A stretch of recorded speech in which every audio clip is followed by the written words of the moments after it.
Hi, good afternoon. Namaste. My greetings to all attendees from neighboring countries. This is Dr. Ankur Lat from Horiba Medical, India, your host for today.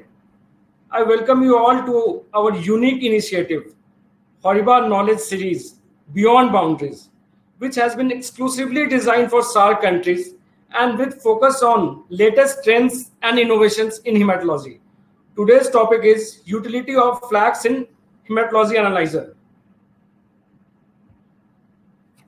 As we are aware that the new diseases are emerging every day, and there is even resurgence of diseases, particularly viral, uncontrolled population growth, ill-planned urbanization, inadequate resources for public health, and overall lack of awareness have possibly been the driver of these viral diseases.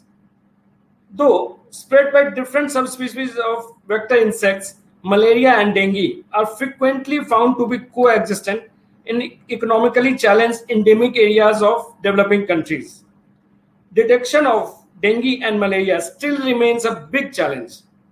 Many breakthroughs have been achieved, but accessibility is still not at the desired level. And even if these solutions are there, these remains too expensive for most laboratories and clinics in developing countries. The methodologies are currently based on specific optical scatter patterns from infected RBCs or the presence of hemoglobin or the combination of leukocytes and monocytes, volume variations. However, the evaluation of flow cytometry based hematology analyzer does not provide complete satisfactory level of efficiency and have low sensitivity and specificity. So what is the solution?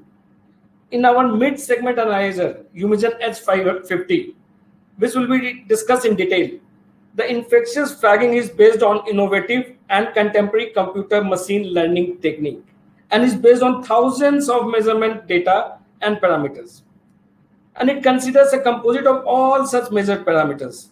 This approach is based on machine learning from instrument-generated raw data, measurement from a more affordable CBC diff analysis. Of course, Dr. Dharab sir will be discussing that in detail.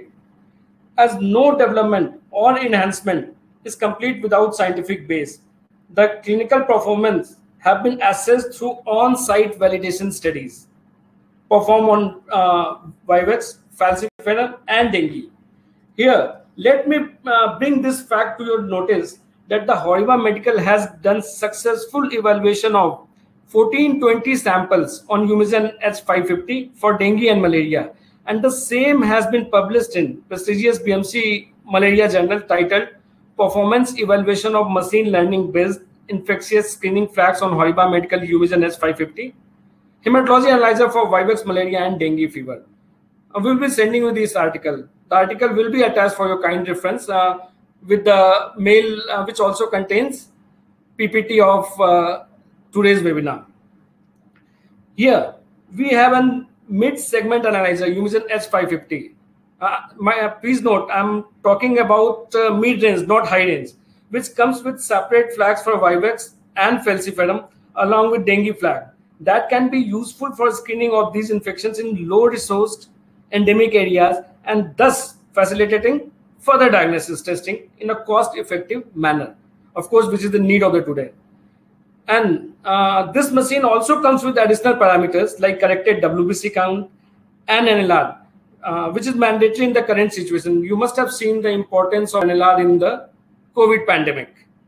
And I think you all would agree with me on this. So without wasting much time, now I'd like to call upon Dr. Parag Dharab. He is our guide and mentor and key person behind the development of flags, evaluation and data mining of malaria and dengue flag. He is MBBS and MD pathology from prestigious TN Medical College. He is practicing pathologist at Dr. Dharab's Diagnostic Center since 1994. He is also managing committee members of Association of Practicing Pathologists, technical assessor for hematology and clinical pathology, ISO 15189.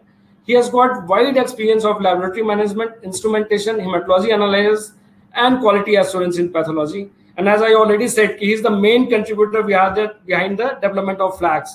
So he played a major role in this data mining technique, flags, and like malaria infestation through WBC scattergram. Sir, like it's privilege to have you on our platform. Over to you, sir. Thank you, Dr. Ankur Lat. Thank you very much for the nice introduction which you have given.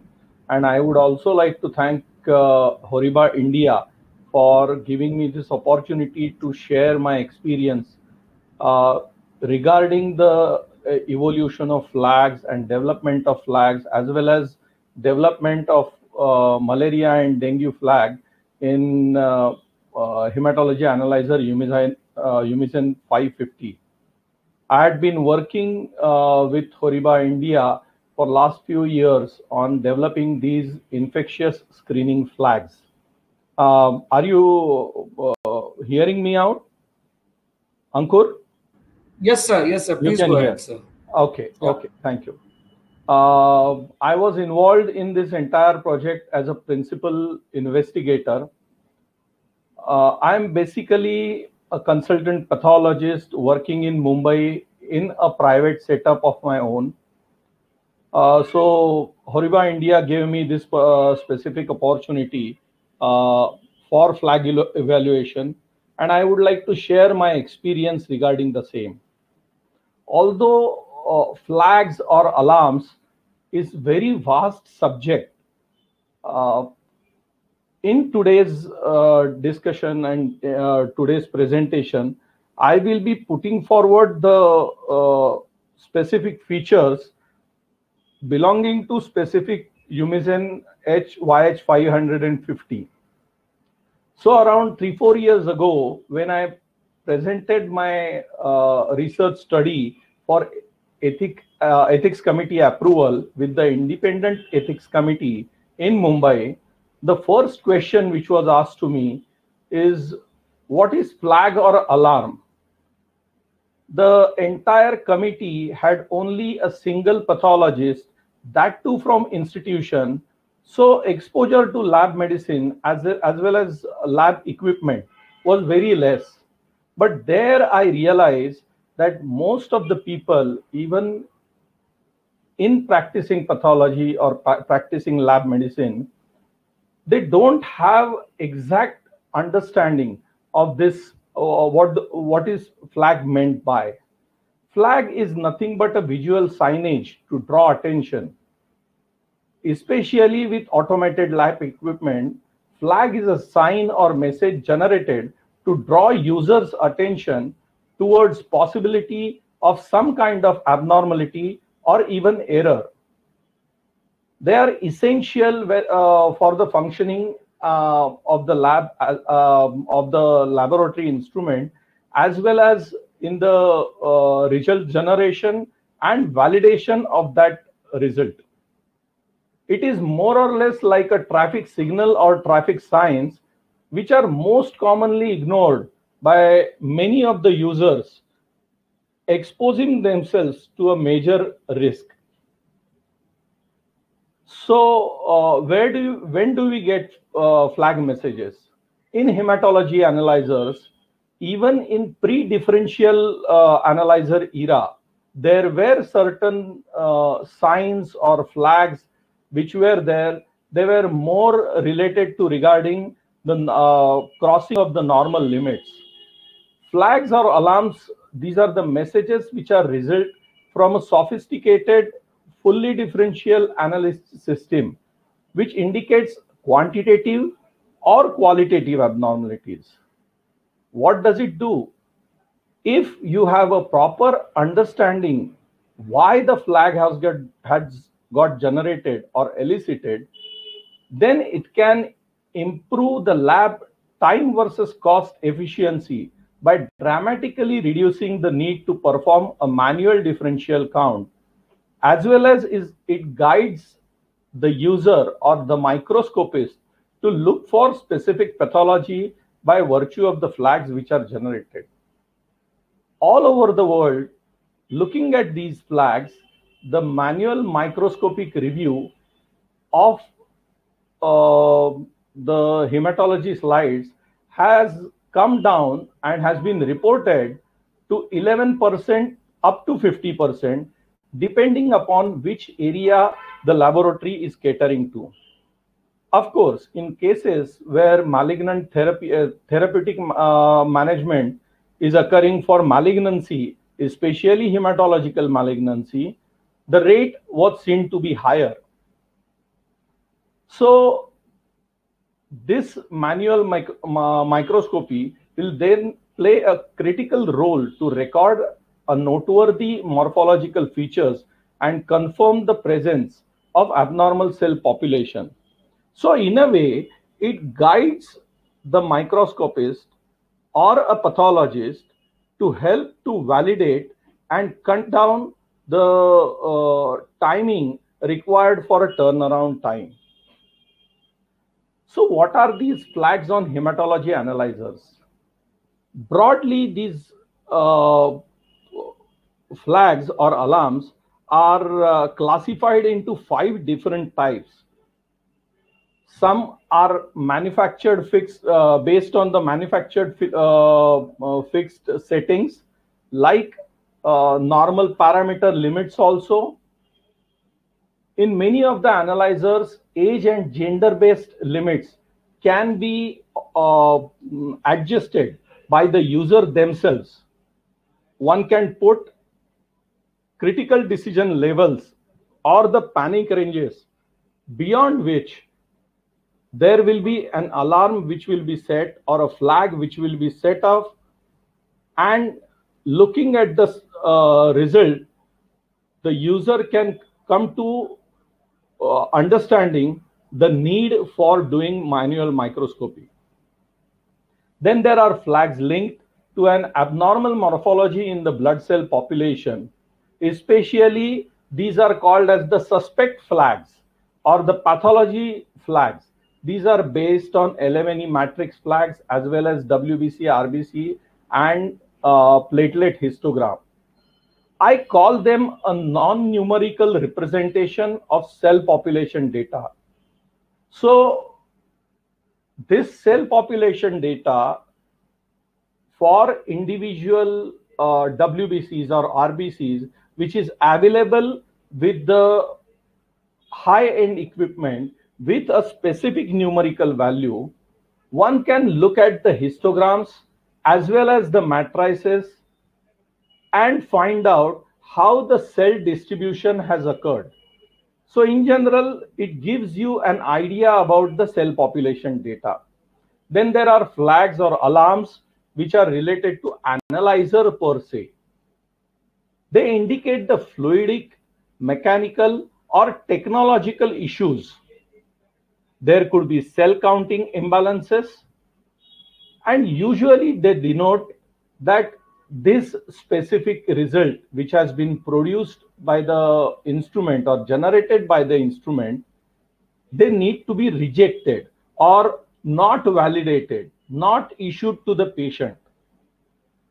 Then there are 2 more flags which are related more to the statistical functions, something like X bar B, which can help people for general quality control in hematology analyzer, especially a full blood counting or complete blood counting machine. If you are tracking down the patient, there are certain limits which instrument user can inbuilt into the software, which is called as a delta check. So let's say for a specific patient, when the patient again visits the laboratory or the second time there is a subsequent sample, then the machine itself checks whether the newly generated result is critically different or significantly different than the previous result, and then can set off an alarm in cases where there is a sudden drop of hemoglobin or sudden increase in WBCs. One can get setting off or elicitation of this flagging. In a complete blood count, the testing process Usually, it involves the sample run on the CBC analyzer. The instrument generates a result.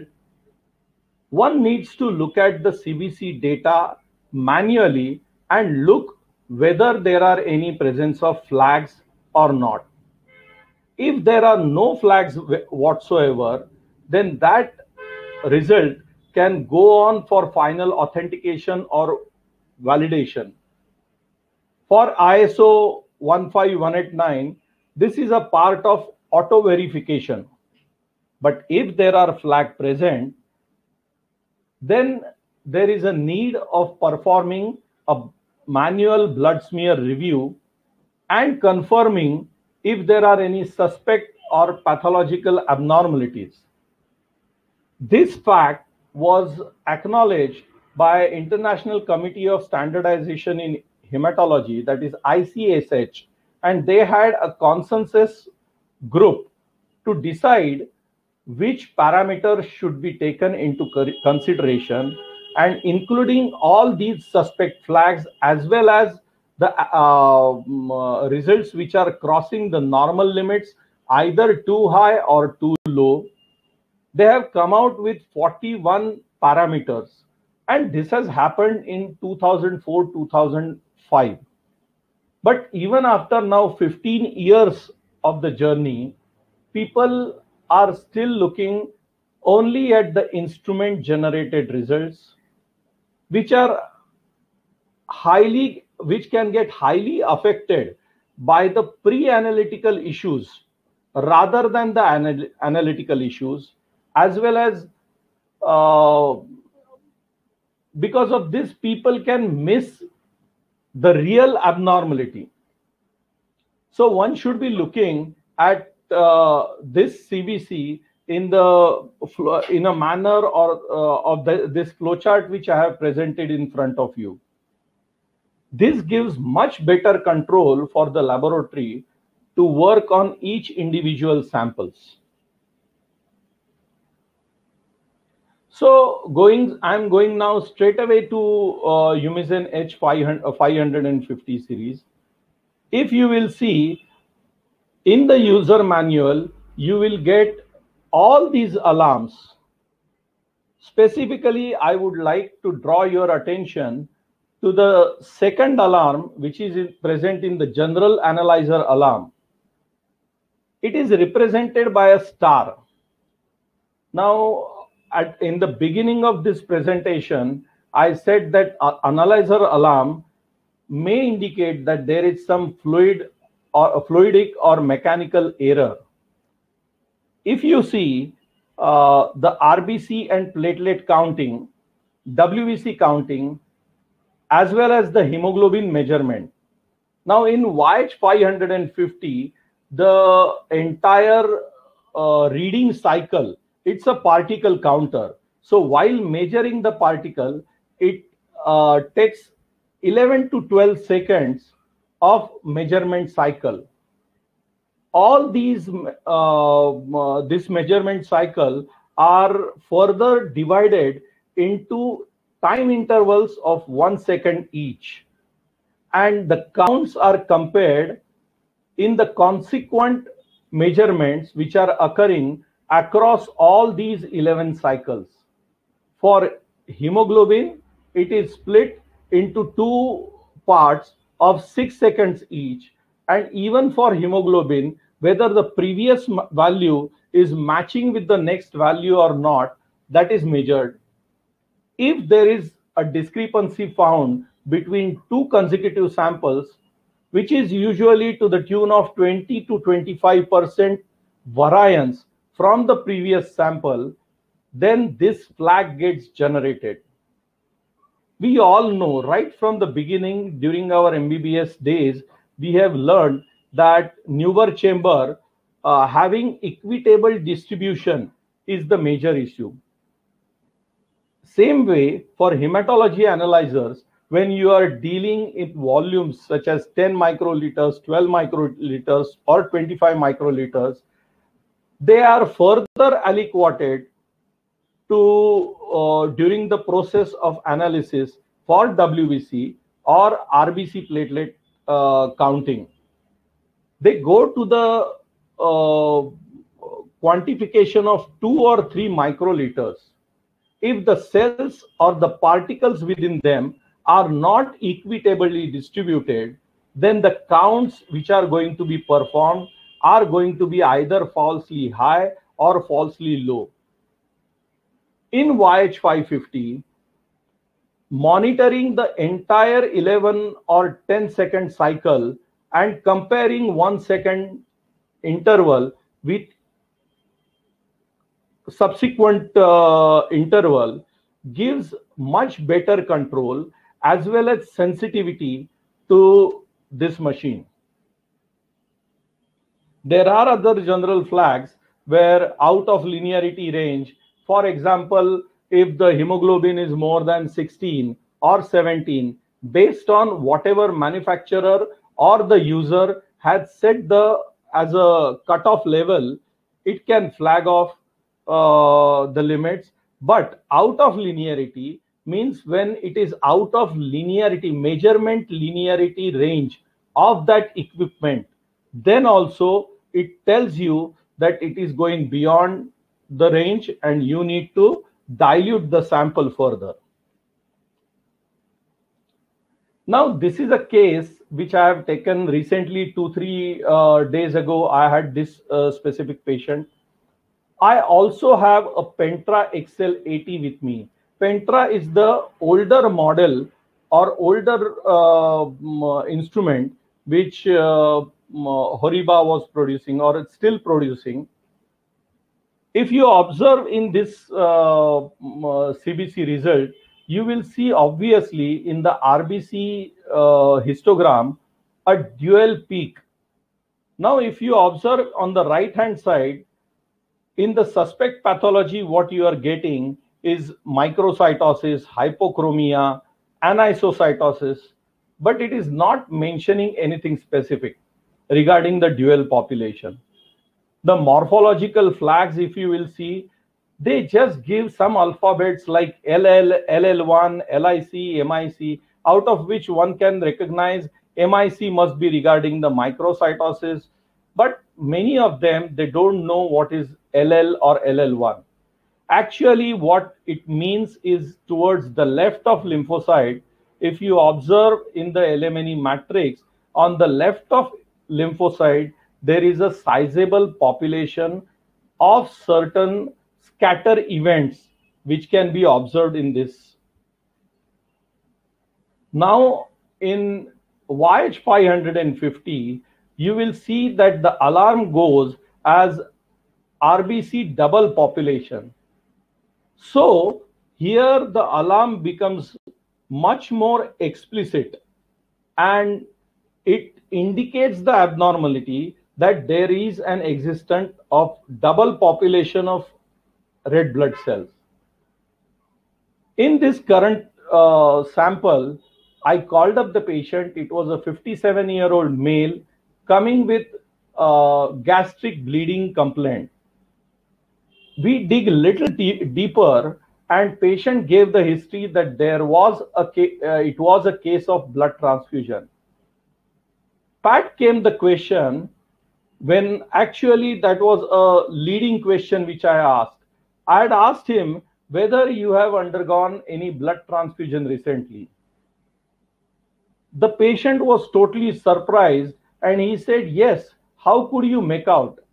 Because I did not have any previous record of the same patient.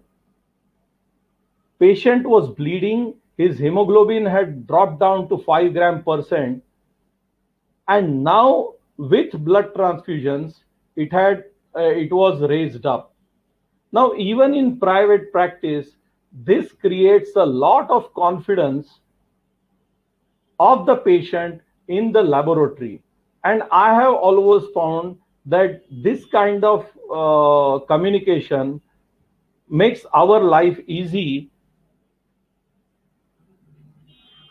Similarly, if you observe for platelet alarms, you will see that in this, it gives RBC platelet interference alarm. If you observe the histogram for platelet, it is quite smooth curved, but the right side or right limb of that histogram is not coming completely down and touching. On the right side of the cutoff or threshold, you can see another particle or histogram which is just forming. This gives the indication that probably there are microcytes and they may be elevating the platelet count to a little bit higher level. Now, this is the differential matrix specifically for HORIBA analyzers. If you see on the x-axis, everybody knows that all these hematology analyzers are nothing but particle counters. So based on size of the particle or volume of that particle, the distribution is placed on the graph. Along the x-axis, in case of HORIBA technologies, there is a volume distribution. So on the left side, that is 0, that is the lowest volume of the particle. And on the extreme right, as it starts traveling towards extreme right, the volume, the corresponding volume of the particle goes on increasing. Along the y-axis, there is a light loss. Now, this light loss is nothing but the scattering which involves refraction, diffraction, absorption, all the methodologies.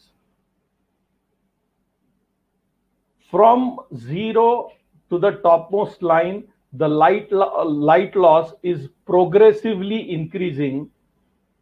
So obviously, a smaller particle with lesser complexity will be placed at the bottom left corner, whereas the larger particle with much more light loss will be placed at the top right hand corner. And if you see at the bottom, the blue cluster which you are seeing is represented by the lymphocyte. The greenish yellow cluster above that is represented by neutrophils or corresponds to the neutrophils. Neutrophils have got a lobulated nucleus, as well as it has got very microscopic granules within them, which are very fine granules. At the top, you will get a bilobated eosinophil, which has got very coarse granules. Coarser the granules, as well as the nuclear lobulations, cause more and more light loss. That's why they are placed at the top right hand corner. On the lower right hand corner, you get bigger cells which are monocytes. Since they don't have that kind of granularity, the absorption of light is not to that extent. And that's how they are segregated in the right lower segment of this. Commonly people ask the laser versus optical method.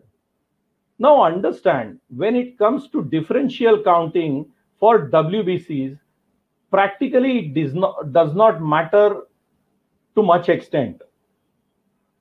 The light loss is because of the nucleus as well as presence of the granule. When it is laser light, you are only checking or measuring the particle at a particular angle, maybe a 5 degree, 10 degree, and at 90 degrees. But the volume which is measured in terms of impedance by impedance metry, there in laser cases, you might be doing it, you are doing it with the help of forward scatter. Now, if you flip this image, you will realize that with certain angulation, the generally distribution of all the cells remain almost the same. So it is nothing different whether when it comes to laser or optical method along with impedance metry. Another thing, This LMNE matrix has, you can see the lines of the squares or the rectangles which have been drawn over there. This LMNE matrix is representative of differential matrix which is there in Pentra. With those models, these lines were like fixed thresholds, and they had very only labile threshold was somewhere between neutrophil and eosinophil. There has been a change from Pentra to Humizin H550 to accommodate certain things where the thresholds now have become mobile or labile in nature, and they change to certain extent, which you will observe in next slide. Now this is from older version. This case or the instrument generated result is from older version of Humizin H500. If you observe, obviously on the left hand side all the numerical values are present, and on the right hand side there are histograms, LMNE matrix or differential matrix, along with the alarms and flags or suspected pathologies. If you see, the WBC count is 26,630. So obviously there is leukocytosis. On the right hand side, there is a suspected pathology which has been given as neutrophilia as well as monocytes. As I explained you earlier, the different clusters of population of cells which is being seen. The lowermost is lymphocyte, then the middle one is of neutrophils, which appears to be enlarged, and there are multiple hairy projections moving around. On the extreme right hand side, there is a neutrophil, and there is almost a confluence of neutrophil as well as monocyte. The extreme right band, which represents a much less granular but very high in volume cells. Obviously, these are the large immature cells which are being seen, and that suspected pathology has been mentioned as large immature cells. Now, that was a case from Humizin 500, which was of older version. The new version states, like I would like to draw your attention to this specific blue line outlined box, the abnormal neutrophil monocyte differentiation alarms. Now on the right hand side, if you see, the suspected pathologies could be, the pathologist mention about the band forms where the cells do not have any lobulation. So this represents a specific pathology, what we call as left shift in the neutrophilic leukocytosis.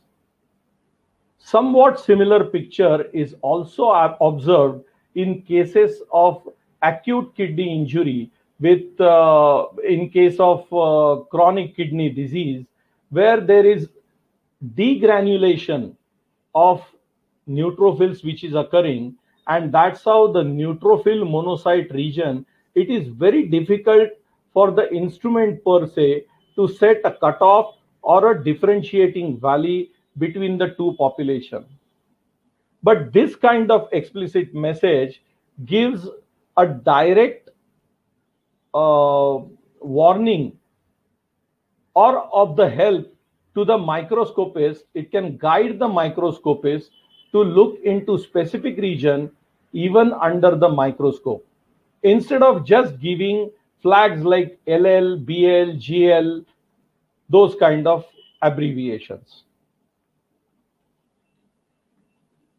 While doing flag evaluation as well as the infectious screening flag development, we also realized that some of the analyzers after all, being particle count analyzers, start counting platelet aggregates or nucleated RBCs as a part of white blood cell count. To address this specific problem, a solution was derived which can actually differentiate between these cellular interferences, which are indicated by the circles on the left in the left hand side figure, which are counted as WBC into lymphocyte. Those areas, with the help of machine built algorithm, in case of Umizen,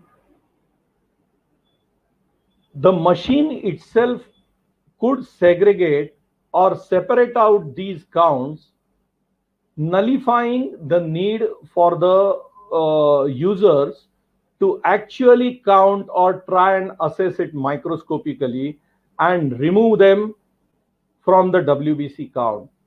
This kind of exercise one needs to do, especially in cases where nucleated RBC count starts going up. And in the next slide, you will see, you can appreciate the mobile thresholds. The different cluster have been gated now with the help of floating thresholds, and the instrument could segregate all the cellular interferences, alleviating the need to recount WBC count, and instead of that give a corrected WBC count after removing the potential cellular interference from the manual count. As we were evaluating different flags, there was another need which was perceived by us. Full blood count is the most routinely performed blood test for the assessment of general health status, to screen, to diagnose, to monitor progress of the disease pattern. But come monsoon, like this time also, the endemic areas for malaria and dengue, they are largely located in developing countries. Now, in all our SAARC countries, we are extremely cost sensitive. There are certain equipments in the market which specifically give presence of or absence of malaria, which are dedicated for malaria.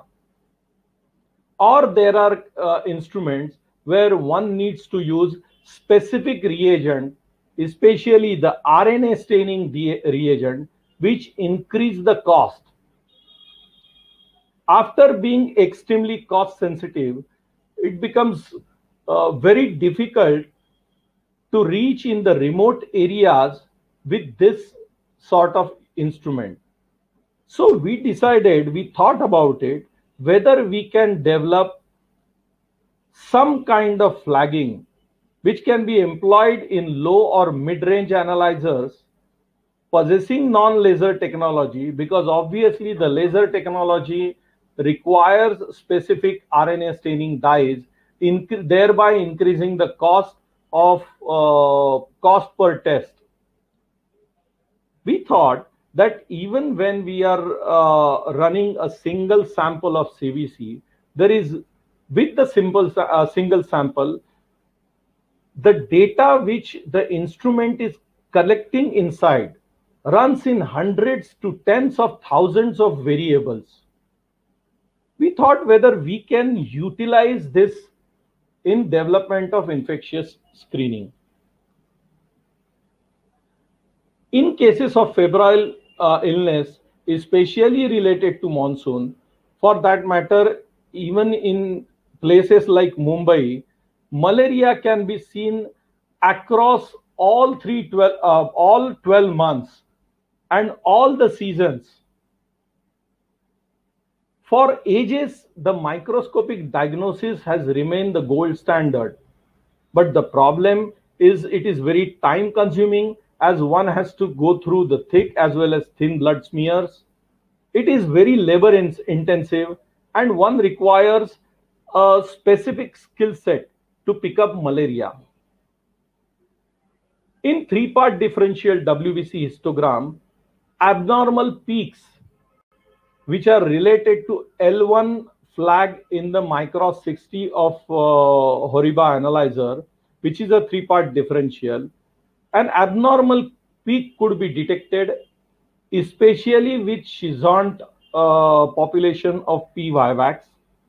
Similarly, some kind of abnormal scatter, which is indicated here by the dense short arrow, for the five-part differential LMNE matrix.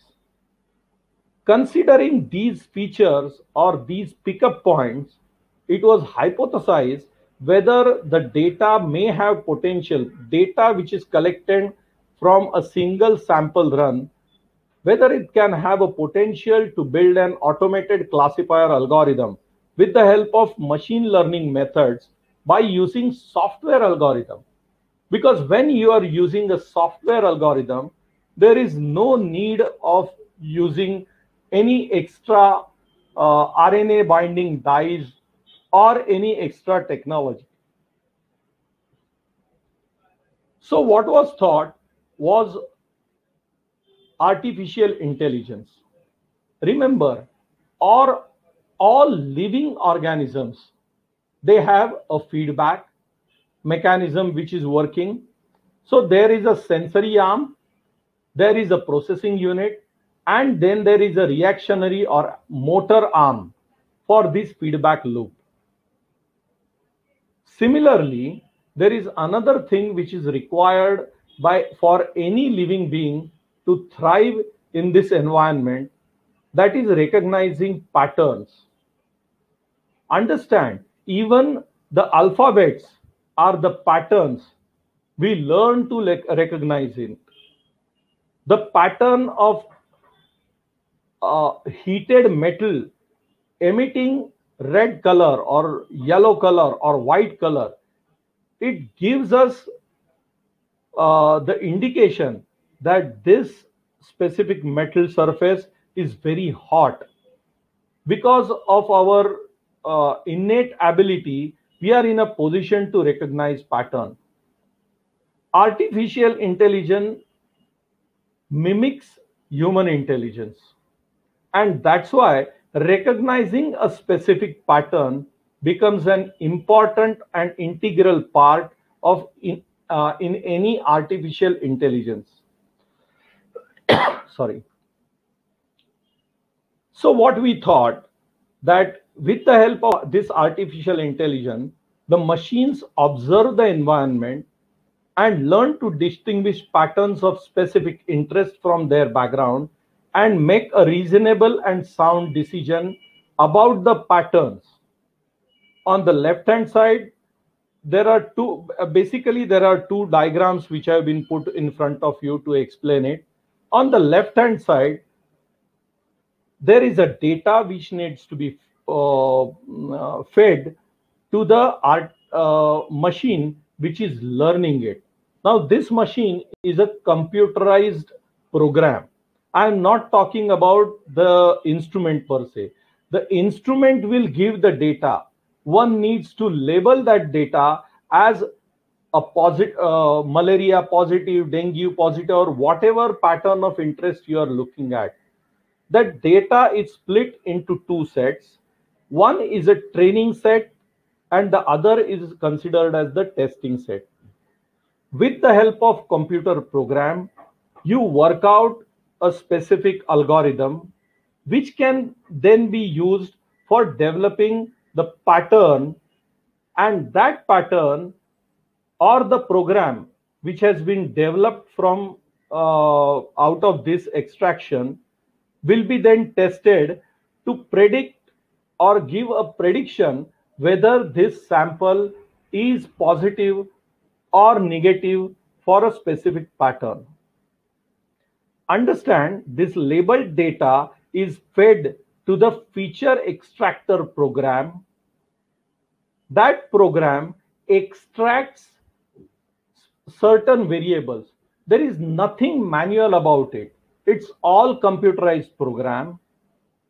The program selects which variables are having a definite significant positive influence and which features are definite negative influence. Rest of the features or the variables collected are thrown out as a garbage.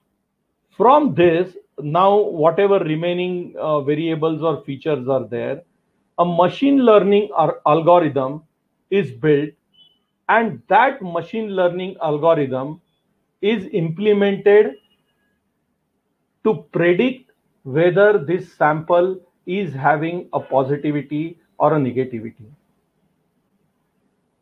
Again, this sort of venture must have it had started somewhere in 2005, but especially during COVID, this artificial intelligence or machine learning programs have got a major boost.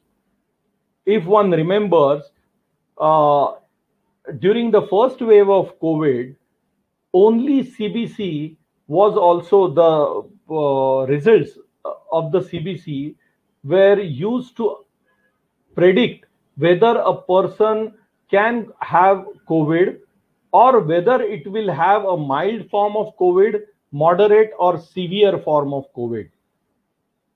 This was further extended towards the rest of the routine lab testing which goes on in the laboratory along with the CBC.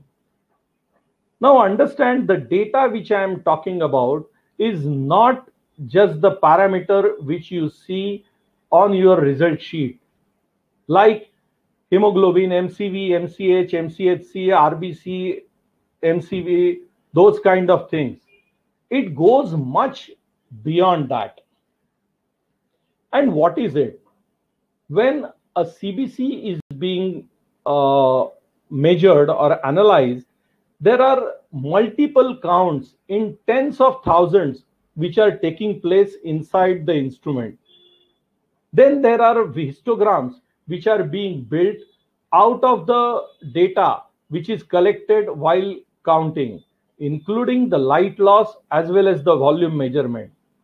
And it also has a presentation in way of LMNE matrix. Now, if you see a single CBC run is here giving almost 20 or 26,000 of variables in a single CBC run. So we decided to make use of the counters, the histograms, as well as the matrices which are being used. This has also been coined when being done manually by an individual as hemocytometry. The term was coined by Dr. Sukesh Nair from CMC Vellore. This cytometric analysis in hematology is also used by in case of microscopic examination by certain people. So we decided that without using a microscope, we collected the data in so many variables. Two simultaneously different approaches were used. I don't know whether many of you understand this or not, but when a sample is run in any analyzer, there is a collection, counting which goes on, which is further processed, and there are other computations which are going in the background, which decides which what reading is to be placed in front of the user. Instead of using this processed data, we decided to go for raw acquisition of data. It lacks information such as cell population data, which requires previous classification of individual particle, but it makes the flag independent from any other computation, and it avoids revalidation after a change in the calculations in case of algorithm. We also decided to bin the measurements. What does it mean? For example, when a histogram is plotted, it is plotted across 128 channels. We converted these 128 channels into 16 variables instead of 128 variables, combining each channel, each 8 number of channels together into a single variable. Why did we do that? Now understand, like for any biochemistry equipment, each individual reading which is taken place gets affected by the diluent, the lot numbers of diluent, and the rest of the reagent. So we decided to compress it and get it as a binned measurement. In 2017, 243 samples were tested in India using reference method for labeling or target diagnosis. Sir, sorry to interrupt. Sir, we need to rush. There's also a question and answer session. Yeah. Okay. So out of these thousands of variables, we picked up 393 variables and used this variable to which are in favor of malaria or in favor of dengue, to help classify and predict what is going on. When we are predicting, there is something called as a probability score. So what in short it means is, probability score scale is a number between 0 to 1. 0 indicates impossibility of the event, 1 indicates most certainty of the event. Here, if you will see that the cutoff is generally 0.5, because like a coin toss, it can either be heads or tail. You can see that with the help of these predictability score, we were able to give a specific numerical value. So if it is less than 0.5 for P falciparum, that means test is negative for P falciparum, and if it is more than 0.5, the test is positive for a specific disease like dengue or Vivax. As Dr. Lath had said, we have already published this paper in Malaria Journal, which will be distributed to you later on. And here is the example. If you look closely, the Vivax value is 0.91%, giving it almost a certainty that this specific sample will have P. vivax malaria in its RBCs. This slide shows the sensitivity and specificity of the flagging based on the threshold. One can get this threshold adjusted. Higher is the scoring threshold or cutoff threshold, the flag becomes more and more specific for the disease, but the sensitivity goes down. And lower is the scoring threshold, more the flag is sensitive, while specificity starts going down. Based on your own population and prevalence of the disease, you can get this cutoff or threshold set by the engineer for you up to your specifications. So summary, thorough knowledge of analyzer-based flags and settings is extremely important. The user manual is always extremely good resource and must be utilized efficiently. Peripheral blood smear review criteria can be customized as per individual laboratories' requirement based on whatever results they are getting. Thank you very much, and sorry that I just went with the flow. So thank you for patiently listening the entire lecture. No, sir, it was perfectly fine. Like, we enjoyed your presentation. So you addressed us in such a wonderful manner. And I'm sure now everyone here must be having a better insight about flags. As you explained well, it's just a flag. It's not a exact diagnosis. It's something which directs us towards the diagnosis. And the way you showed us the scatter plot, and those were wonderful. And by your webinar, we saw how this cost-efficient technique is comparable to the costlier techniques. And definitely flag needs to be explored more. And we can be surprised how much analyzer has to offer, like if we go in details of the flags. Yes. Thank you, sir. And I think now it's time to move to question and answer sessions. There are a couple of questions which I will start with. First question is from Mrs. Nirpa BK. How to run malaria and dengue on this machine? It is nothing that you have to do actually. Once you activate the flagging, I believe there is a software algorithm which gets activated by the company itself when they install or when you ask for it.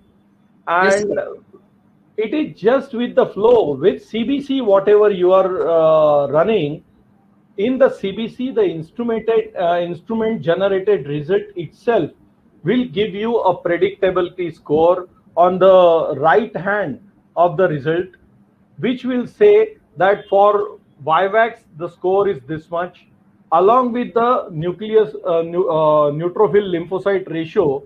Just below that you will get a score.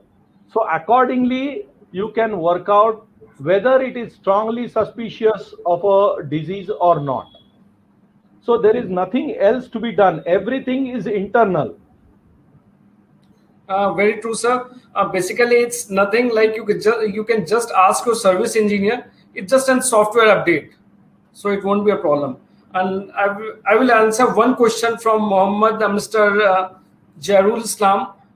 There is no extra reagent is used for the flags, so that is the main USP in comparison to the other instruments. We don't use any extra reagent, so you can have these flags at the same cost. So now, sir, one question is from Astraful, cutoff value or normal value of malaria, dengue, and NLR ratio. That is what this is more like a prediction. So it will vary from sample to sample. As I explained before, the 0.5 is considered as a cutoff value.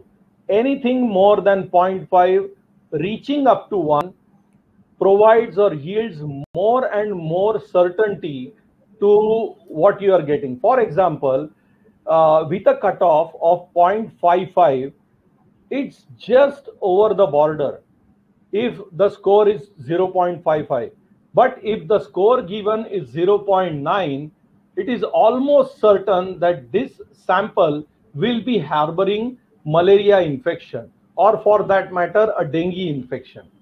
And that is how that score of individual sampling works.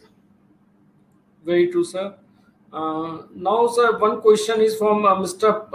Passer Baunik. Every single scattergram given by the analyzer is based on an algorithm. I think yes.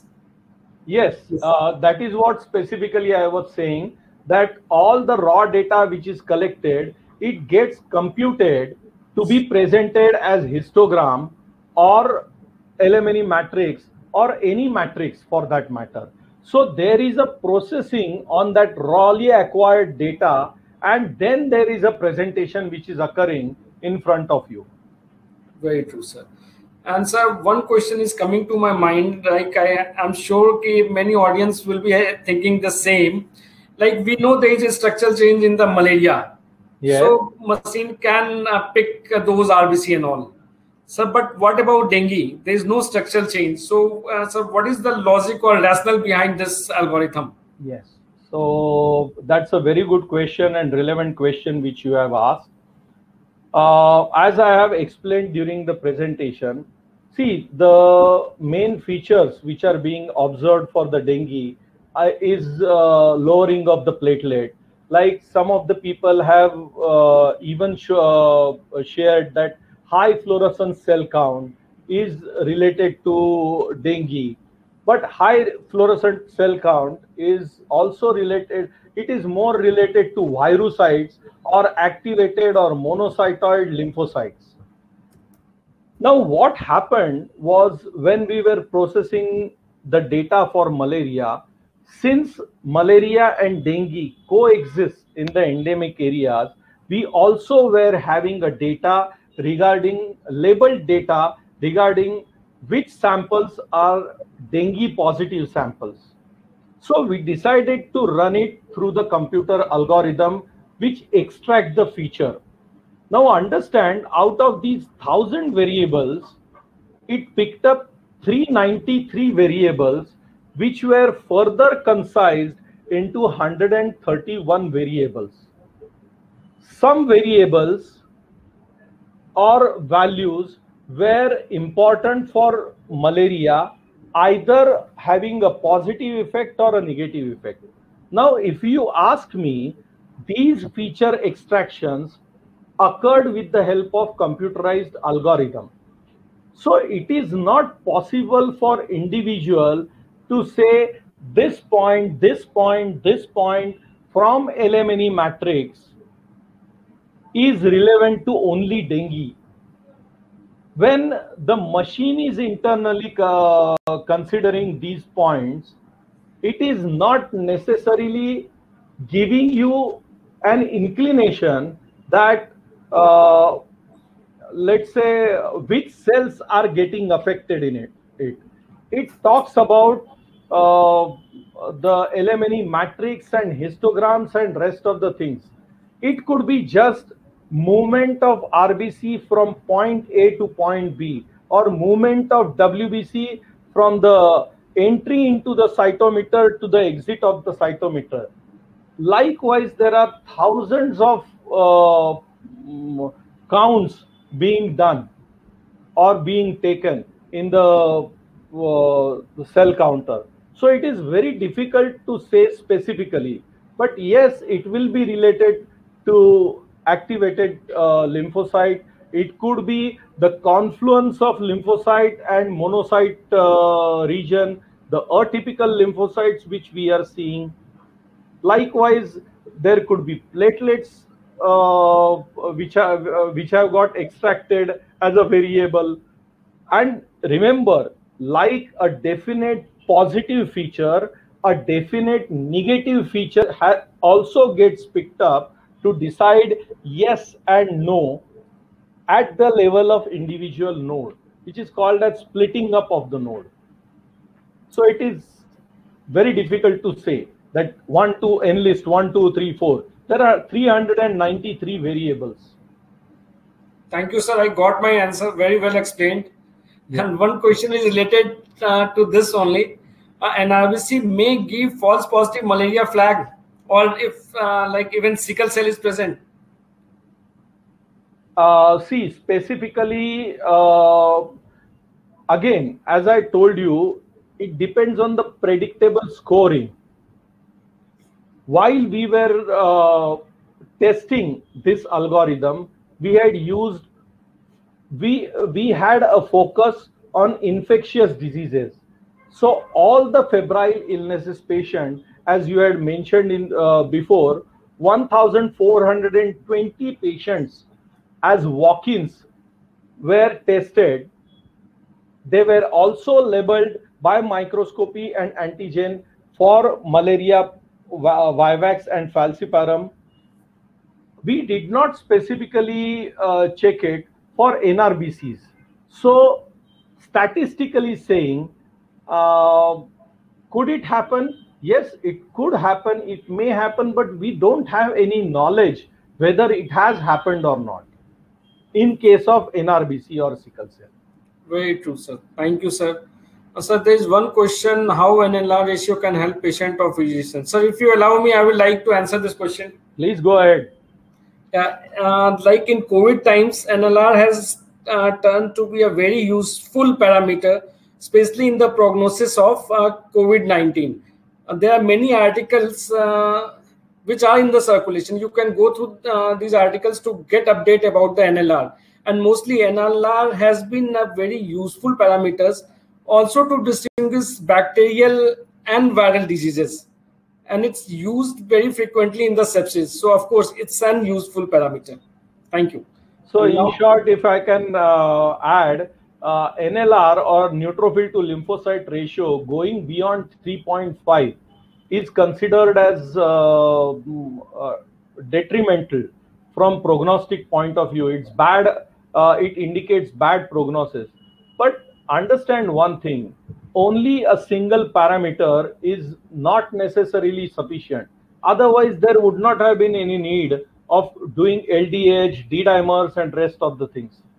Again, what a clinician is looking at is the entire emerging pattern out of the number of test results, in which an important variable is NLR, which is neutrophil to lymphocyte ratio with leukopenia. Then it starts becoming very significant from prognostic point of view, like D-dimer going beyond 1000. From 500 to 1000, one may has to observe, but it does not necessarily mean that it's already a severe form. So in all what we are doing when we are diagnosing, we are trying to find out a probability emerging out of that pattern. Let it be COVID, or let it be malaria, or let it be any other disease. Very correctly said, sir. And sir, we have few questions left from Mr. Ashraful Hakim Khan. Can you please explain about the cutoff value or normal? Sir, I think this has been, we have already answered this question. Yeah. Sir, one question was regarding threshold. How threshold is related to the prevalence, and how to adjust that threshold, what I think, Dr. Ankur, you will have to take up this question with the help of your local people. We had prepared a table, truth table sort of a thing, giving you sensitivity and specificity along with the cutoff threshold. For example, to start with, the cutoff threshold for Vivax was kept at 0.5. But then in Mumbai, we realized that with the monsoon, we could reduce the cutoff threshold to 0.31, which gave us the optimized performance with 98% of specificity. Sir, we can ask the service team to connect, and maybe they can explain it well. Yeah.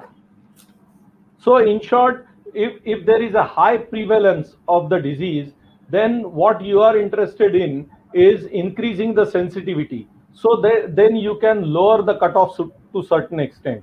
And if it is very low prevalence in a specific region or during a specific season, then you would like to be like the performance to be very, very highly specific, and there you can raise or get this cutoff threshold raised to a higher level also to achieve a more and more specific diagnosis. So that is how it works with prevalence and sensitivity. It's like a balancing act one will have to do based on the local presence of the disease. Right, sir. So I think we are done with most of the question and answer session, and I think this was the most interesting part, and we cleared many things over here. So just before ending this session, sir, if you allow me, I have to add something. Please go ahead. Yeah. Let me again tell you something about HABX. Few from SAR countries may be aware of hematology analyzer based exchanges. It is a distinctive digital platform to enhance scientific knowledge in hematology. This was started few years back, and it grew with time and has become more safe and easy to use. You guys must be wondering why I'm using, I'm talking about this HABX parameters. Basically, this is a very useful tool or website for hematology seekers. I will just tell you about the advantage of joining this website. Here, healthcare professionals can learn about hematology, its parameters, their clinical utilities, and recent advances. This platform also provides unique opportunity to publish technical write-ups, scientific literatures, useful videos, and much more, and also helps hematology researchers and students to conduct research studies on the subject. In addition, one can get opportunity to interact with other hematologists and can seek out expert opinion if required. So what more? You also get rewarded for your scientific work. Amongst the new features, the site contains integrated Android and iOS app links to foster improved accessibility to users. And we are constantly appraising our content with supportive information, articles, blogs, newsletters, webinars, and recent updates, and much more. I can assure you it's an interesting and informative platform. To learn more, join our website www.habx.in and get introduced to the endless possibilities in hematology. So this was all about HABX. Now we have come to the end of the webinar. And now if you allow me to summarize, summary will be like this. With the help of computer-assisted machine learning techniques, we have an effective, economical, and helpful tool in form of suspect flags to predict, screen, and diagnose specific signatures of the diseases as malaria and dengue. Of course, it will be a big boost to the healthcare facility in developing countries which are bearing the brunt of infectious diseases. Me being from India, a tropical country, and hub for the vector-borne diseases, and same goes for Bangladesh, Nepal, and Sri Lanka too, can say that these parameters can revolutionize the IVD industry. Humizan S550 has potential to become ultimate prerequisite for all healthcare facilities, including OPDs, clinic, radiology centers, emergency, etc. Last not the least, I would like to thank our distinguished speaker, Dr. Dharap, for making an excellent presentation and making a webinar very meaningful and interesting. Most important, at the end, I would like to thank all audience who have participated overwhelmingly in making the event a success. And I'm amazed to see the number of participants. It was really good. We know your time is precious and we are grateful that you shared some of it with us. We'll look forward to your active participation in future events as well, and we will update you about upcoming webinar. Now, like if you have any query or you want any update, you can get connected to our service team or our distributors, or you can write to us. Dharap sir, thank you so much. So for audience, thank you so much. Stay tuned for the next session. Thank you once again. Stay home, stay safe. Namaste and Ayubowan. Thank you, sir. Thank you, and sorry for overshooting my time limit. So it's okay. No, thank you. Yeah. Thank you.